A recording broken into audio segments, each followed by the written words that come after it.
प्रकृति की ओर। नमस्कार, स्वागत है आप सभी का आपके पसंदीदा कार्यक्रम प्रकृति की ओर में। कहते हैं जल ही जीवन है। जल के बिना पृथ्वी पर जीवन की कल्पना करना भी मुश्किल है। पानी हम मनुष्यों के लिए ही नहीं बल्कि पशु पक्षी और पेड़ पौधों के अस्तित्व के लिए भी बेहद खास है।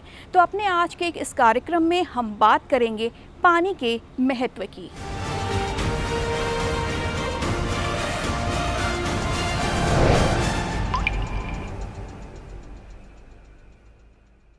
हम में से ज़्यादातर लोग ये जानते हैं कि पृथ्वी का 70% हिस्सा पानी है, लेकिन उसमें से केवल 2% हिस्सा ही पीने लायक है और वो भी आसानी से उपलब्ध नहीं है। ज़्यादातर पानी ग्लेशियर्स या हिम क्षेत्र के रूप में मौजूद है। साफ शब्दों में कहें तो पृथ्वी का केवल 0.4% पानी ही लगभग 7.5 अरब लोगों की प्यास बुझाने और दूसरी ज़रूरतों को पूरा करने के काम आता है। आइए देखते हैं कैसे।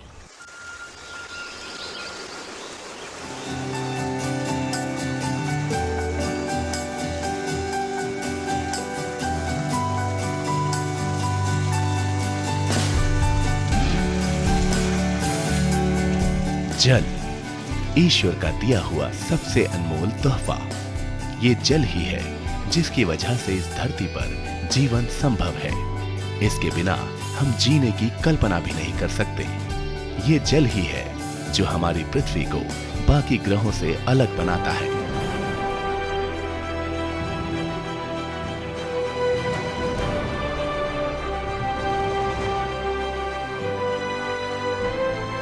यही वजह है कि इसे नीला ग्रह भी कहा जाता है।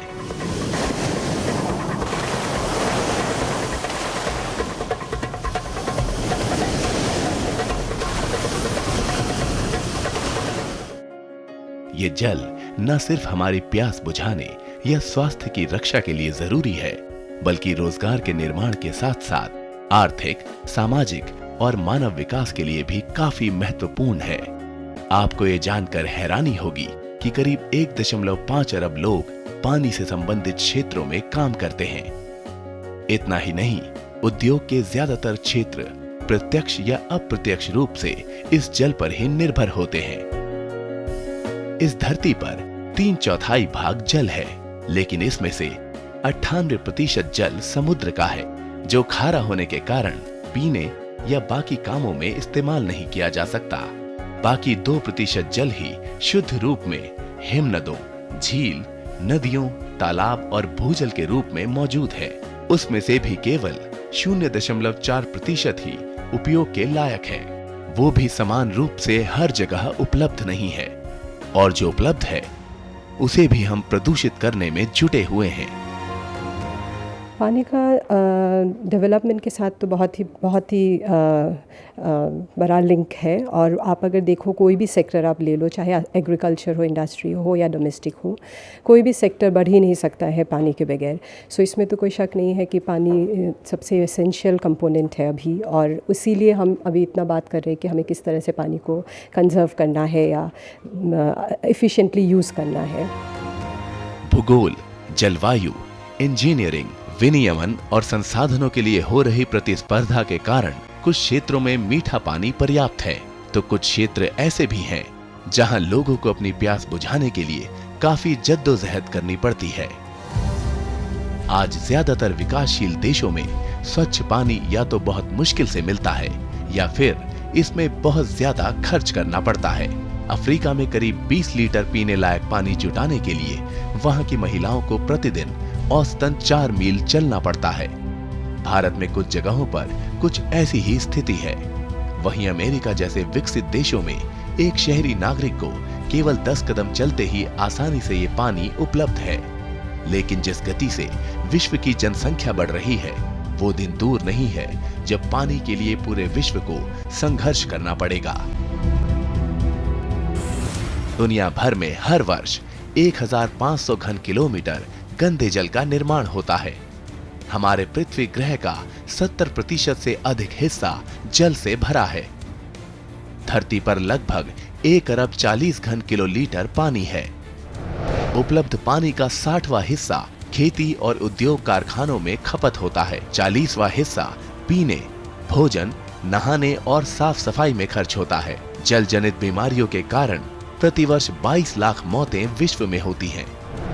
विश्व में प्रति 10 व्यक्तियों में से 2 लोगों को साफ पानी नहीं मिल पाता है। संयुक्त राष्ट्र के अनुसार पिछली 1 सदी में जितनी दुनिया की जनसंख्या में बढ़ोतरी हुई है, पानी की उपयोगिता उससे 2 गुनी गति से बढ़ी है। अनुमान है कि 2025 तक करीब 1.8 अरब लोग ऐसे इलाकों में रहने को मजबूर होंगे जो पानी की कमी से ग्रस्त होगा। जबकि पानी के बढ़ते इस्तेमाल, विकास और जलवायु परिवर्तन की वजह से दुनिया की 2/3 जनसंख्या के बीच जल को लेकर तनाव की स्थिति पैदा हो जाएगी। अगर हम केवल भारत की ही बात करें तो विशेषज्ञों के अनुसार भारत के 2/3 भूजल के भंडार खाली हो चुके हैं और जो बचे हैं वो प्रदूषित हो रहे हैं। ज्यादातर नदियों का पानी पीने लायक नहीं बचा है। ऐसा ही चलता रहा तो आर्थिक विकास, प्रगति और समृद्धि जैसे फलसफे धरे के धरे रह जाएंगे। वैज्ञानिक शोधों में यह साबित हो गया है कि मनुष्य बिना खाए पिए 1 महीने तक जीवित रह सकता है, लेकिन बिना पानी पिए केवल 7 दिनों तक। ऐसे में ज़रूरी है कि हम पानी के महत्व को समझें और दूसरों को भी समझाएं और ना इसे बर्बाद करें, ना दूसरों को भी करने दें। फिलहाल कार्यक्रम में वक्त हो चला है एक छोटे से ब्रेक का। ब्रेक के बाद जानेंगे कुछ और बातों को।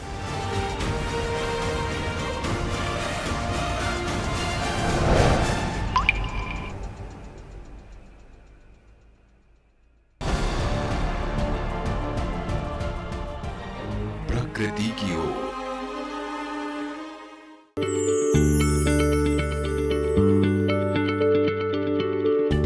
क्या आप किसी बीमारी से परेशान हैं? चाहते हैं डॉक्टर की सलाह? तो हम हैं आपके साथ। बताएंगे आपको जीने की राह। समस्याएं आपकी, समाधान देश के मशहूर विशेषज्ञों के। घर बैठे बात करें देश के जाने माने डॉक्टरों से। हर शनिवार शाम 6 बजे से 7 बजे तक फोन कर डॉक्टरों से करिए सीधी बात। हमारे लाइव प्रोग्राम स्वस्थ किसान में हमारे टोल फ्री नंबर है 1800-113060 और 1800-113061।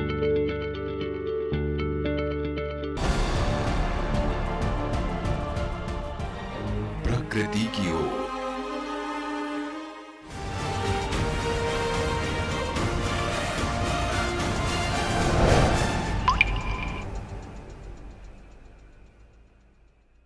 ब्रेक के बाद एक बार फिर से आपका स्वागत है कार्यक्रम प्रकृति की ओर में। जी हाँ, यूँ तो पानी की समस्या से पूरा विश्व ही 2-4 हो रहा है और भारत भी इससे अछूता नहीं है। देश की तेज़ी से बढ़ती जनसंख्या और प्रदूषित होती नदियाँ और तालाब इस समस्या को और गंभीर बना रहे हैं। देश में कई ऐसे क्षेत्र हैं जहाँ बूंद बूंद पानी के लिए जद्दोजहद करनी पड़ती है। आइए जानते हैं इन क्षेत्रों के बारे में। हमारे देश को वैसे तो नदियों का देश कहा जाता है, लेकिन इसके बावजूद देश के बहुत से ऐसे क्षेत्र हैं जहां पर्याप्त पीने लायक पानी उपलब्ध नहीं है। इसके अलावा जो पानी उपलब्ध है उसकी क्वालिटी भी बेहद खराब है। नदियों का देश होने के बावजूद ज्यादातर नदियों का पानी पीने लायक और कई जगह नहाने लायक तक नहीं है। ऐसे में इतनी बड़ी आबादी वाले देश में सभी के लिए साफ पानी मुहैया कराना एक बहुत बड़ी चुनौती है। इसके अलावा जागरूकता की कमी, सामाजिक आर्थिक विकास, शिक्षा, गरीबी और हमारी कुछ प्रथाएं इसे और जटिल बना देती हैं।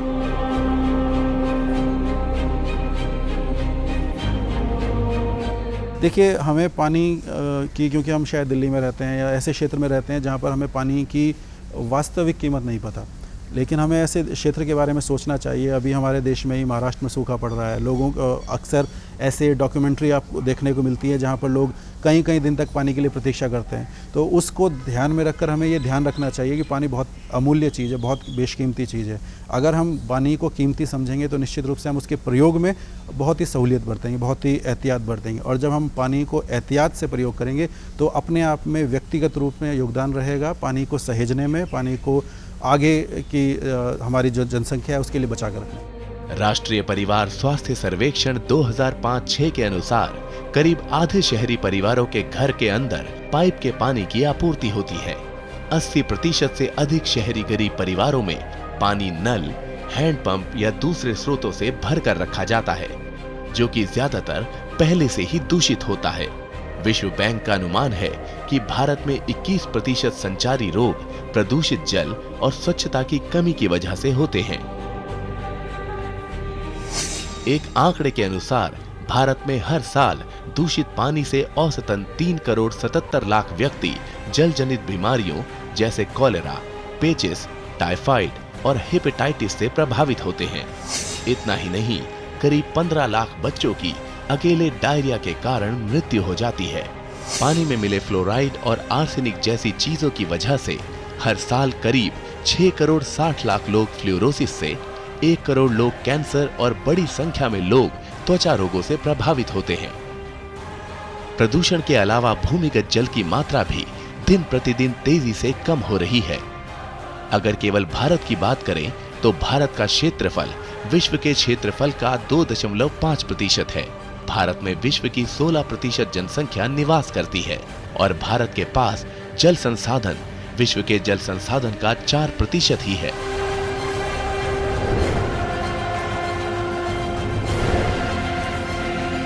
भूगर्भीय संसाधनों के से अत्यधिक जल का दोहन से जो जल का स्तर है वो नियमित रूप से घटता जा रहा है और ये एक निश्चित रूप से हमारी सभ्यता के लिए खतरे की घंटी है। अब उसका एक उपाय जो निकाला गया है, वैज्ञानिकों ने उपाय निकाला गया है प्राकृतिक रूप में से तो बारिश होगी, वो पानी वापस हम जितना पानी निकालेंगे संतुलन के तौर पर वापस पानी जा सकता है। लेकिन चूंकि अब हमने अपने बहुत बड़े एरिया को कंक्रीट में कवर कर दिया है, बहुत बड़े क्षेत्र को सड़कों इमारतों से ढक दिया है, तो उसका नतीजा ये है कि ये पानी जो पहले रिचार्ज हो सकता था, ये जो पानी भूगर्भीय जो जल लेवल है, जल स्तर है, उसको बढ़ा सकता था, अब वो बढ़ा नहीं रहा है। अब वो पानी नालों के थ्रू या नालियों के थ्रू बह जा रहा है। अब ये प्रक्रिया प्राकृतिक रूप में होती थी कि हमारा पानी इकट्ठा होता था और ज़मीन में चला जाता था। उस प्राकृतिक घटना को या प्राकृतिक क्रिया को मिमिक करने के लिए किया ये जा रहा है कि छतों से, क्योंकि हमें अपना जो ग्राउंड वाटर है उसको रिचार्ज करना है साफ़ पानी से, और साफ़ पानी का सबसे अच्छा स्रोत होता है बारिश का पानी।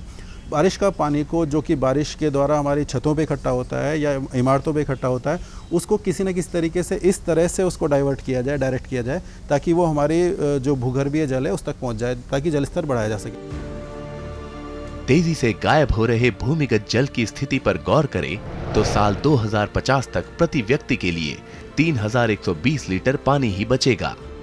केंद्रीय भूजल बोर्ड के एक आंकड़े के मुताबिक 2001 की तुलना में 2016 में देश में प्रति व्यक्ति भूमिगत जल की उपलब्धि 5,120 लीटर रह गई है। वर्ष 1951 में भारत में प्रति व्यक्ति भूमिगत जल की उपलब्धता 14,180 लीटर थी। अब 1951 की तुलना में भूमिगत जल की उपलब्धता मात्र 35% ही रह गई है। 1991 में ये आधे पर पहुंच गई थी। अनुमान के मुताबिक 2025 तक प्रति व्यक्ति के लिए प्रतिदिन के हिसाब से 1951 की तुलना में केवल 25% भूमिगत जल ही शेष बचेगा। जहाँ तक हम जलीय स्रोतों की बात करते हैं, नदी, तालाब या इस तरह के स्रोतों की बात करते हैं, तो ये एक ऐसी तकनीक है जिससे हम इनडायरेक्टली बारिश में आया हुआ पानी या जो पानी हम यूज़ नहीं कर रहे हैं वो एक जगह पर इकट्ठा हो जाता है, ताकि जब हमारे को ज़रूरत पानी की नहीं है वो पानी वहाँ इकट्ठा रहे और भविष्य में वो पानी धीरे धीरे ग्राउंड वाटर को या जो भूगर्भीय जल है उसके स्तर को बढ़ाता रहे। तो इनडायरेक्टली हमारी संस्कृति में हम लोग बहुत पहले से वाटर हार्वेस्टिंग का काम प्रयास पहले से कर दिया है, लेकिन अब चूँकि तालाब कम होते गए हैं, झीलें कम होती गई हैं, तो वो हम उस प्रक्रिया को अब एक नए तरीके से शुरू कर रहे हैं। लेकिन पुराने पद्धति में या जो पुराना हमारा तरीका रहा है जिसमें तालाबों को का सम्मान किया जाता है या पूजा की जाती है, नदियों का सम्मान किया जाता है, झीलों के संरक्षण की बात की जाती है, उसमें हम निश्चित रूप से वो इनडायरेक्टली हम रेन वाटर हार्वेस्टिंग या वाटर हार्वेस्टिंग या ग्राउंड वाटर रिचार्जिंग का काम करते रहे हैं। तेजी से बढ़ती जनसंख्या, औद्योगिकीकरण और कृषि में विस्तार ने पानी की मांग को बहुत बढ़ा दिया है। ऐसे में जल संरक्षण बेहद ज़रूरी है। पानी की समस्या ने न केवल भारत का ध्यान अपनी ओर खींचा है, बल्कि विश्व के सभी देशों का ध्यान अपनी ओर आकर्षित किया है।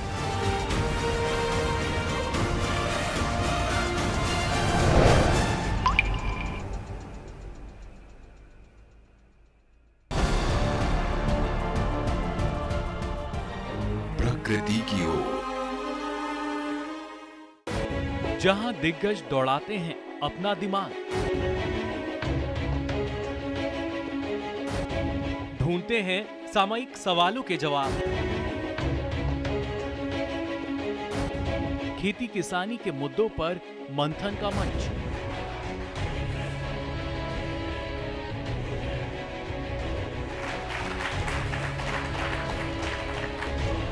देखिए वाद संवाद हर शनिवार सुबह 11 बजे।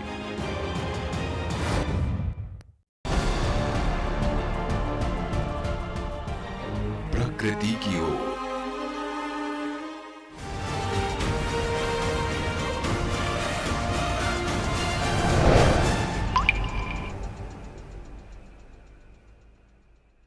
जल संरक्षण आज एक राष्ट्रीय मुद्दा ही नहीं बल्कि एक वैश्विक मुद्दा बन चुका है। विश्व के सभी देश सामुदायिक स्तर पर ये प्रयास करने में लगे हुए हैं कि जल को कैसे संरक्षित और शुद्ध बनाया जाए। इसी उद्देश्य से हर वर्ष 22 मार्च को विश्व जल दिवस के रूप में मनाया जाता है, जिसका उद्देश्य है लोगों में जल को संरक्षित करने और इसके महत्व को समझाने के बारे में होता है। आइए जानते हैं इसके बारे में और। प्रकृति इंसान को जीवनदायी संपदा जल एक चक्र के रूप में प्रदान करती है। इंसान भी इस चक्र का एक महत्वपूर्ण हिस्सा है। चक्र को गतिमान रखना हर व्यक्ति की जिम्मेदारी है। इस चक्र के थमने का मतलब है जीवन का थम जाना। प्रकृति के खजाने से जितना पानी हम लेते हैं उसे वापस भी हमें ही लौटाना है। हम स्वयं पानी का निर्माण नहीं कर सकते, इसलिए प्राकृतिक संसाधनों को दूषित नहीं होने देना चाहिए और पानी को बर्बाद होने से भी बचाना चाहिए। देखिए, प्रकृति में जल एक ऐसा संसाधन है जो हमारे लिए निश्चित रूप से बहुत उपयोगी है।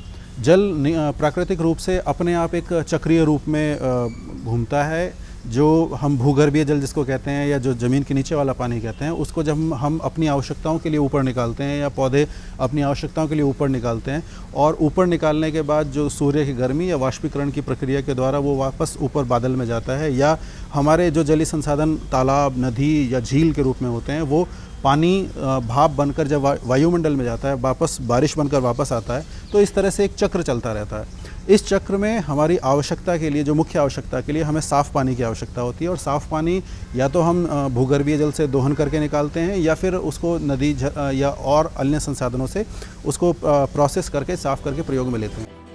विश्व जल दिवस मनाने की शुरुआत संयुक्त राष्ट्र ने 22 मार्च 1992 को अपने अधिवेशन में की थी। विश्व जल दिवस की अंतर्राष्ट्रीय पहल रियो डी जेनेरियो में 1992 में आयोजित पर्यावरण तथा विकास का संयुक्त राष्ट्र सम्मेलन में की गई थी, जिस पर सर्वप्रथम 1993 को पहली बार 22 मार्च के दिन पूरे विश्व में जल दिवस के मौके पर जल के संरक्षण और रखरखाव पर जागरूकता फैलाने का कार्य किया गया। विश्व जल दिवस मनाने के लिए हर साल एक थीम तय किया जाता है और उसके प्रति लोगों को जागरूक किया जाता है। 1993 में जब पहली बार ये दिवस मनाया गया था, तब इसका थीम था शहर के लिए जल। इसी तरह हर साल किसी नए मुद्दे को इसका थीम बनाया जाता है। 2017 में विश्व जल दिवस का थीम है वेस्ट वाटर, यानी अपशिष्ट जल। हमारे देश की आबादी विश्व में दूसरे नंबर पर है। 125 करोड़ से भी ज्यादा की आबादी वाले इस देश में हर व्यक्ति तक पीने लायक पानी पहुंचा पाना वास्तव में एक चुनौतीपूर्ण काम है। लेकिन केंद्र सरकार की ओर से इस दिशा में किए गए कार्य वाकई में सराहनीय हैं। इस दिशा में हमारे देश के प्रधानमंत्री श्री नरेंद्र मोदी ने 2 अक्टूबर 2014 को स्वच्छ भारत अभियान की शुरुआत करते हुए पेयजल स्वच्छता पर विशेष जोर दिया। इतना ही नहीं, सरकार नदियों, रेलवे स्टेशनों, पर्यटन केंद्रों और बाकी सार्वजनिक स्थानों की सफाई पर भी विशेष ध्यान दे रही है। इस अभियान के बाद लोग भी काफी जागरूक हुए हैं। वहीं हमें पेयजल उपलब्ध कराने की दिशा में जल संसाधन मंत्रालय, शहरी विकास एवं गरीबी उपशमन मंत्रालय, स्वास्थ्य एवं परिवार कल्याण मंत्रालय, केंद्रीय प्रदूषण नियंत्रण बोर्ड, नगर निकाय एवं राष्ट्रीय तथा अंतर्राष्ट्रीय विकास संस्थाएं अहम भूमिका निभाती हैं। इन्हीं की वजह से हम तक पीने लायक पानी पहुंच पाता है। लेकिन हमें इस बात को समझना होगा कि अपने वातावरण और पानी को साफ रखने और बचाने की जिम्मेदारी हम सब की है। अगर हम व्यक्तिगत स्तर पर पानी नहीं बचाएंगे तो आगे वाले समय में हमारी आने वाली पीढ़ी को बूंद बूंद पानी के लिए तरसना पड़ेगा। चलिए जानते हैं कि हम किस प्रकार व्यक्तिगत स्तर पर पानी को बचा सकते हैं। ये जांच करें कि आपके घर में पानी का रिसाव न हो। जितना जरूरी हो उतने ही पानी का इस्तेमाल करें। नलों को इस्तेमाल करने के बाद बंद रखें। मंजन करते समय नल को बंद रखें और जरूरत पड़ने पर ही खोलें। नहाने के लिए ज्यादा पानी बर्बाद न करें। ऐसी वॉशिंग मशीन का इस्तेमाल करें जिससे अधिक जल की खपत ना हो।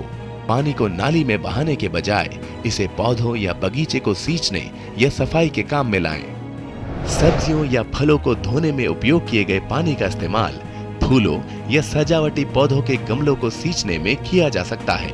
पानी के हौज को खुला न छोड़ें। तालाबों, नदियों या समुद्र में कूड़ा न फेंकें। आप किस तरह से पानी को यूज़ कर रहे हो और किस तरह से, किस लेवल का अवेयरनेस है। आप अगर ये सोचोगे कि किसी और का प्रॉब्लम है, मेरा नहीं है, लेकिन जब पानी नहीं होगा तो ये हर एक आदमी को और हर एक घर को प्रॉब्लम होता है। सो इंडिविजुअली सबसे इम्पॉर्टेंट चीज़ है कि अवेयरनेस रेज़ करना है बहुत, कि ये पानी को किस तरह से यूटिलाइज़ किया जा सकता है, किस तरह से एफिशिएंटली यूटिलाइज़ किया जा सकता है, किस तरह से कंजर्व किया जाता है। आप जब घर बनाओ तो आप किस तरह से उस घर को बनाओ। तो और ऑफ कोर्स गवर्नमेंट के साइड से भी काफ़ी इंसेंटिव्स हैं अभी। वो सारे इंसेंटिव्स लोगों को पता चलना होगा कि मेरे को अगर ऐसा करना है तो मुझे कहाँ जाना है, कैसे करना है। सो इंडिविजुअल लेवल में हर एक का ये रिस्पॉन्सिबिलिटी है कि पानी को वेस्ट ना करे, प्रॉपर्ली यूटिलाइज़ करे, एफिशिएंटली यूटिलाइज़ करे और अपने साइड से जितना हो सके उसको कंजर्व करे। और ऑफ कोर्स ये सब तभी हो सकता है जब मास लेवल में इसका अवेयरनेस हो, एट ऑल लेवल्स। ऐसा नहीं है कि सिर्फ हमें गांव में ही समझाना है, पर ये पूरा आपका स्टूडेंट से लेके even like educated people, political level तक इस बात का अवेयरनेस रेज करना है। इस तरह से हम न सिर्फ पानी को बचाने में बल्कि पानी को साफ रखने में भी अपना योगदान दे सकते हैं। आज पानी के महत्व को हमें साल में केवल एक बार नहीं बल्कि हर रोज समझने की जरूरत है।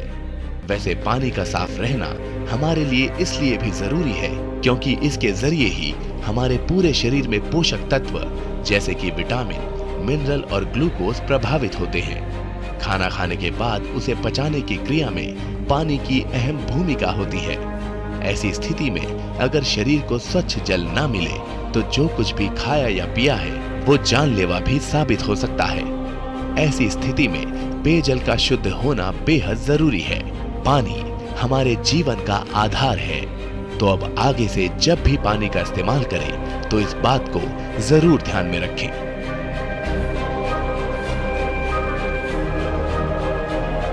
जाहिर है हम सभी पानी के महत्व को अच्छे से जानते हैं, समझते हैं। हम सभी के साथ एक बार ऐसा ज़रूर हुआ होगा कि जब प्यास से हमारा गला सूख रहा होगा और आसपास पानी उपलब्ध नहीं होगा।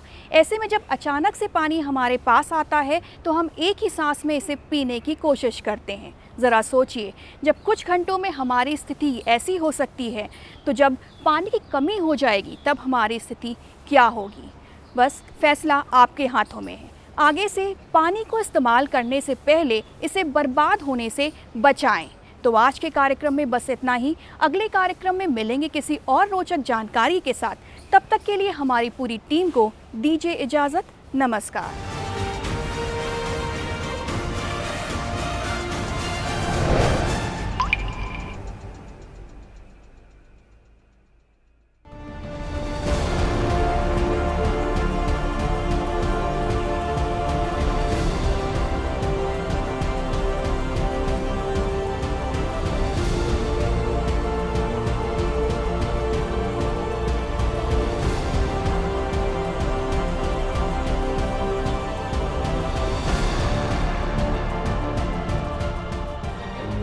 प्रकृति की ओर।